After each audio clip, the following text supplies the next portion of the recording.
The winter of 1944 had settled over Europe like a heavy, suffocating blanket.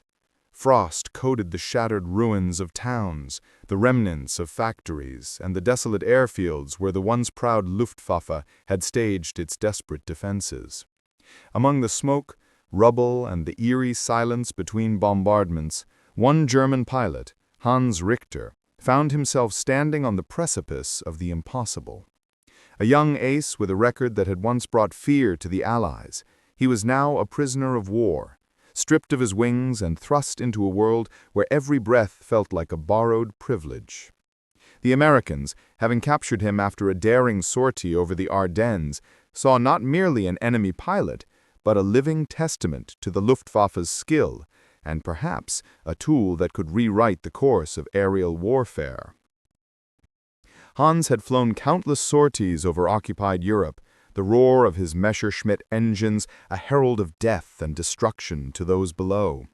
Yet now, confined within the cold steel walls of a makeshift POW camp in southern France, the same roar that had once defined his life was reduced to distant echoes of Allied bombers passing overhead. He had anticipated execution, or at the very least, months of idle confinement. But what happened next would not only defy his understanding of friend and foe, but would also place him at the center of one of the most extraordinary wartime programs the Americans had ever conceived. The United States Army Air Forces had begun a highly secret initiative to study and test captured German aircraft. Intelligence officers recognized that understanding the capabilities and limitations of the German planes could provide a decisive edge in the skies. They needed someone who could fly them, as their creators had intended, someone who understood the subtle nuances of German engineering, the temperament of the engines, and the idiosyncrasies of the cockpit. In Hans, they saw a perfect candidate. It was an uneasy proposition. Trust a man who had fought for Hitler? Hand him the controls of some of the most advanced German aircraft? Yet the pragmatism of war often demanded choices that defied conventional morality. After hours of deliberation, high-ranking American officers decided that Hans would not merely survive as a prisoner, he would become an essential asset. For him, it was an inconceivable opportunity, a twist of fate that blurred the lines between captivity and collaboration. The first flights were tense. Hans sat in the cockpit of a captured Focke-Wulf FW-190, the same aircraft he had once piloted to deadly effect over France and the Low Countries. But this time, the pilots observing him from the ground were Americans, wary and alert. Every maneuver, every bank of the wings was scrutinized, every throttle adjustment measured. Hans felt the weight of suspicion pressing down on him, yet he also felt the exhilarating pulse of control, the familiar harmony of man and machine. As the plane lifted into the gray sky, the icy wind biting at his face, he realized he was no longer just a Luftwaffe ace. He was a bridge between two worlds, a living conduit of knowledge that could save countless lives. Over the following weeks, Hans undertook increasingly complex missions. He flew simulated dogfights against American P-51 Mustangs, testing the performance envelopes of German engines and wing designs. He demonstrated how the FW-190 could outmaneuver certain Allied fighters at specific altitudes, how its armament could be employed most effectively, and how subtle variations in fuel mixture impacted speed and climb rate. These flights were meticulously logged, creating reports that would become crucial intelligence for American fighter tactics. The story of Hans Richter quickly became a legend within the secret testing program. His insights allowed American engineers to anticipate German maneuvers, to develop counter-strategies, and in some cases, to design modifications to Allied aircraft based on what he revealed. Every sortie he undertook reduced the element of surprise that German pilots once wielded, effectively turning his knowledge of Luftwaffe methods into a strategic weapon. Yet despite the growing trust, Hans remained acutely aware that his life hung by a thread. A single misstep, a single misunderstood maneuver could mean execution or internment in a harsher facility. Beyond the cockpit, Hans navigated a labyrinth of interpersonal dynamics. He was treated with professional respect by some Americans, suspicion by others, and occasionally overt hostility. He learned quickly how to read the faces of officers, how to gauge when a question about German tactics was genuine intelligence gathering or a veiled test of loyalty. Each day was a delicate balancing act, a tightrope between usefulness and vulnerability. Yet through it all, Hans demonstrated an unwavering professionalism, earning grudging admiration from his handlers and eventually a sense of purpose that had eluded him since the early years of the war. As winter bled into spring of 1945, the urgency of the conflict escalated. The Allies pushed relentlessly into German territory, and the Luftwaffe, already weakened, faced overwhelming opposition. In this context, the intelligence gleaned from Hans became invaluable. American pilots flew with knowledge of German aircraft quirks, strategies, and capabilities. The sorties he had conducted allowed planners to simulate German attacks, anticipate maneuvers, and mitigate losses. In effect, a single captured pilot had multiplied the effectiveness of entire squadrons. Yet the psychological toll on Hans was profound. Each time he climbed into a German aircraft, he confronted memories of comrades who had fallen, of civilians caught in the crossfire, of the destruction wrought by his own hands. Flying now for the Americans, he wrestled with the paradox of aiding those he had once sought to destroy. It was a moral and emotional crucible, one that would leave an indelible mark on him long after the guns fell silent. By the summer of 1945, with Nazi Germany collapsing, Hans had flown dozens of reconnaissance and testing missions. He had been instrumental in training American pilots to understand German tactics and technology, effectively transforming him into one of the most unusual assets in the Allied arsenal. When the war officially ended, he was not simply a former Luftwaffe ace or a POW. He was a symbol of the blurred lines of allegiance in wartime, an example of how pragmatism and expertise could override ideology. His post-war life was no less extraordinary.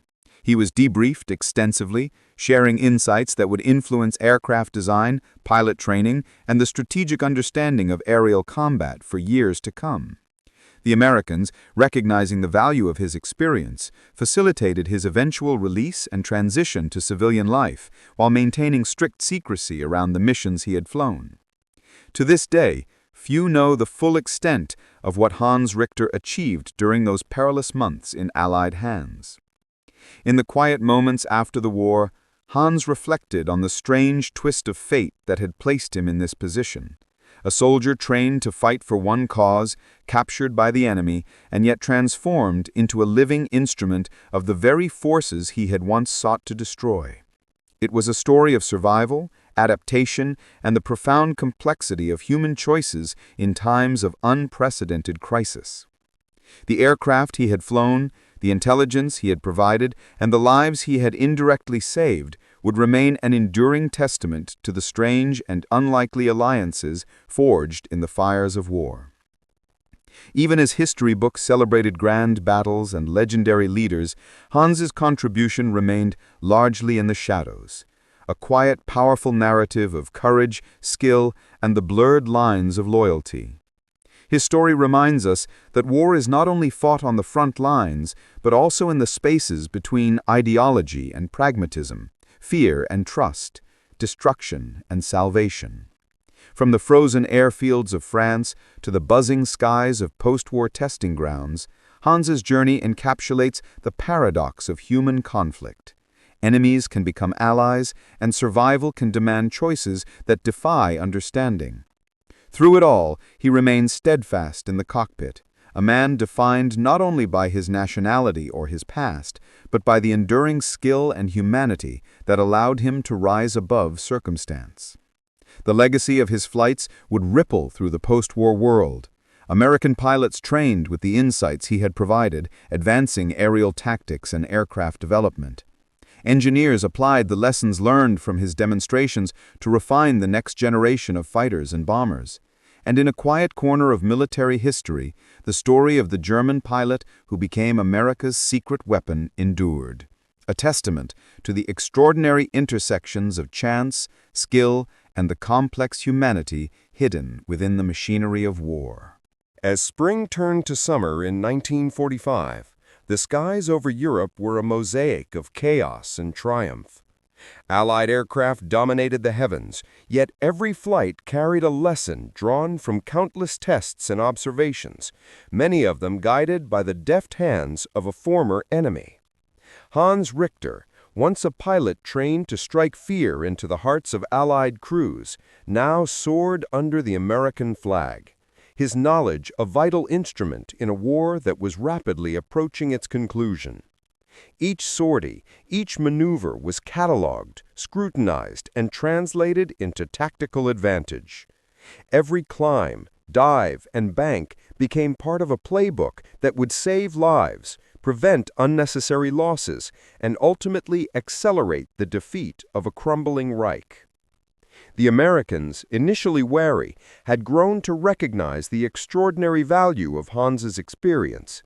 Engineers used his feedback to refine simulated dogfights, developing maneuvers and countermeasures that gave Allied pilots an edge over any remaining Luftwaffe threats. He demonstrated how the FW-190's engine performance changed under stress, how the Messerschmitt Win-09 responded in tight turns, and the subtle differences in weapon alignment that could make the difference between victory and destruction. With each flight, Hans became not just a pilot, but a teacher, translating years of combat experience into knowledge that would ripple across entire squadrons. Yet Hans's role was never purely technical. Within the secret program, he also became a bridge between cultures and ideologies. He shared insights about German morale, command structures, and the psychological tendencies of pilots still loyal to Hitler. This intelligence proved invaluable in planning Allied bombing campaigns and intercept missions. He became a living, breathing guide through the enemy's mind, a position that carried immense responsibility and, at times, unbearable psychological weight. One afternoon, during a high-altitude test of a captured Messerschmitt 109, a simulated dogfight with an American P-51 Mustang pushed the aircraft to its limits. Hans executed a series of intricate rolls and evasive maneuvers, demonstrating how an experienced German ace could outmaneuver an opponent under precise conditions. Observers scribbled notes furiously, but even as the technical data was recorded, Hans felt a pang of melancholy. Every motion reminded him of comrades lost, cities devastated, and the relentless machinery of war that had demanded such sacrifice. Flying now for the Americans, he had become both a participant and a witness to the transformation of the skies, from instruments of death to tools of knowledge. The program was not without danger. German aircraft, though captured, could be unpredictable. Engines failed, hydraulics faltered, and the stress on airframes in repeated testing created real risk. Several close calls reminded Hans that even in the controlled environment of the Allied testing grounds, death was never far away. But he pressed on, driven by a combination of professional pride, the desire to survive, and the knowledge that his work had the potential to spare lives in a war that had claimed millions. Meanwhile, word of his unique position began to circulate quietly among the officers. Some were skeptical, unable to reconcile the idea that an enemy pilot could be trusted with such responsibility. Others, however, marveled at the audacity of the operation, the notion that a man trained to fight against them could now train them to anticipate and counter the enemy's moves. It was an extraordinary inversion of allegiance, a human paradox that highlighted the strange, sometimes surreal nature of wartime pragmatism. As the Allies advanced deep into German territory, Hans's expertise became instrumental in evaluating the remaining Luftwaffe aircraft. He flew reconnaissance missions over partially liberated airfields, assessing hidden stocks of planes, engines, and weaponry. He provided the Americans with crucial information on production capabilities, deployment plans, and the potential for last-minute counterattacks. His contributions allowed the Allies to neutralize threats before they could materialize, saving untold lives and preventing further destruction. But the story of Hans Richter was not solely one of technical prowess. It was also a tale of humanity, resilience, and moral ambiguity. Every flight forced him to reconcile his past with his present, his allegiance with necessity. He learned to navigate the delicate line between collaboration and coercion, to understand the perspectives of the men he once considered enemies, and to recognize that survival in wartime often demanded choices far more complex than simple notions of right and wrong. By mid-1945, with the European conflict drawing to a close, Hans had flown dozens of missions, trained countless American pilots, and provided intelligence that would shape post-war aerial tactics. His life, once narrowly defined by national allegiance and ideology, had expanded into something far more nuanced. He had become an embodiment of the strange, sometimes contradictory realities of war. Proof that skill, experience, and human adaptability could transcend borders, flags, and political dogma. The Americans, understanding the sensitivity of his position, arranged for his careful reintegration into civilian life. He was debriefed extensively, every flight, every observation meticulously documented, yet the details of his work remained classified for decades. Hans Richter's legacy, though largely hidden from public view, influenced the development of post-war aircraft design, pilot training programs, and intelligence strategies during the early Cold War. Engineers applied his insights to improve aerodynamics, refine weapon systems, and enhance pilot survivability, ensuring that the knowledge gleaned from a former enemy would continue to save lives long after the guns fell silent. In quiet moments, Hans reflected on the profound twists of fate that had carried him from the skies of the Luftwaffe to the cockpit of Allied testing programs. He remembered the fear, the exhilaration, the moral uncertainty, and the constant tension between duty and survival. He understood, perhaps more clearly than most, that war is never simply a matter of victory or defeat. It is a tapestry of decisions, loyalties, and human experiences that intersect in ways often beyond comprehension. In the final months of the war, Hans conducted his last series of flights, performing simulations that would ensure American pilots were fully prepared for any remnants of Luftwaffe resistance. He knew that soon the skies would fall silent, that Europe would begin the slow and painful process of rebuilding, and that his role, as pivotal as it had been, would soon fade into obscurity. Yet the knowledge he imparted, the lives he influenced, and the bridges he built across the divide of enemy lines endured, a legacy far greater than any single sortie or dogfight could ever represent. Even decades later, the lessons of Hans Richter's extraordinary experience serve as a reminder that war is not merely a contest of weapons and numbers, but also of ingenuity, trust, and the human capacity to adapt. His story reveals that sometimes the most unlikely alliances can alter the course of history, that understanding the enemy can be as powerful as defeating them, and that survival in the crucible of war often demands courage, intelligence, and the willingness to embrace the impossible. In retrospect, the narrative of a German pilot who became America's secret weapon underscores the strange, paradoxical truths of wartime existence. It demonstrates that skill knows no borders, that morality and necessity often intersect in ways that defy expectation, and that even in the most polarized conflicts, humanity can find ways to navigate survival, strategy, and honor. The tale of Hans Richter remains etched in the hidden annals of military history, a testament to the extraordinary ways in which a single individual, driven by expertise, courage, and circumstance, can shape the outcome of nations, the tactics of war, and the fate of countless lives. From the snow-covered airfields of France to the buzzing skies of Allied testing grounds, from prisoner to pilot, from enemy to indispensable ally, Hans's journey captures the essence of the unexpected, the daring, and the profoundly human elements that define war in all its complexity. As the last echoes of conflict faded and the world slowly emerged from the shadows of destruction, Hans Richter's story stood as a quiet monument to the unpredictable, often astonishing pathways of history.